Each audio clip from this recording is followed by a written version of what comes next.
ఒక్కసారి టైం ఉంటే ఈ వీడియో చూడు మామ. మనం ఒకే వస్తువు మీద ఎన్నిసార్లు జీఎస్టీ కడుతున్నామో, ఎన్నిసార్లు పన్నులు కడుతున్నామో అన్న మొత్తం పూర్తిగా డీటెయిల్గా చెప్తాడు. మనం ఒకే వస్తువుపై ఎన్నిసార్లు పన్నులు చెల్లిస్తాం అంటే, మీరు డబ్బు సంపాదించినప్పుడు ఆదాయపు పన్ను చెల్లిస్తారు. ఆ ఆదాయంతో మీరు కారు కొంటే కారు కొనుగోలుపై జీఎస్టీ చెల్లిస్తారు.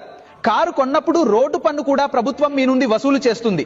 ఇంకా రోడ్డు అభివృద్ధి సెస్ కూడా మీ నుండి తీసుకుంటుంది. ఇప్పుడు మీరు మోటార్ ఇన్సూరెన్స్ కూడా చేయిస్తే దానిపై కూడా జీఎస్టీ వసూలు చేస్తుంది. ఆ తర్వాత మీరు పెట్రోల్ లేదా డీజిల్ నింపించినప్పుడు దానిపై కూడా సెస్ మరియు వ్యాట్ వసూలు చేస్తుంది. చివరికి మీరు మీ వాహనాన్ని రోడ్డుపై నడిపినప్పుడు టోల్ ట్యాక్స్ పేరుతో ప్రజల నుండి డబ్బు వసూలు చేస్తుంది. ఇన్ని పన్నుల భారాన్ని మోపి మనం ఈ దేశంలోని సామాన్య ప్రజల రక్తాన్ని పీల్చేస్తున్నాం సార్. ఈ దేశంలో ద్రవ్యోల్బణంపై కూడా జీఎస్టీ పడుతోంది. అది ఎలా పడుతోంది? 100 రూపాయలకు అమ్ముడయ్యే ఒక ఉత్పత్తిపై 18% జీఎస్టీ ఉండేది. ఈ రోజు ఆ వస్తువు ధర పెరిగి 100 నుండి 150 రూపాయలకు అమ్ముడవుతుంది. 150 పై 18% జీఎస్టీ విధించారు. పెరిగిన 50 పై కూడా జీఎస్టీ వసూలు చేస్తున్నారు. ఇది ద్రవ్యోల్బణ జీఎస్టీ. ఆర్థిక శాస్త్రంపై అవగాహన లేని వారి అభిప్రాయాల ఆధారంగా బడ్జెట్ రూపొందిస్తే ఇలాంటి అస్థిరతలు కనిపిస్తాయి.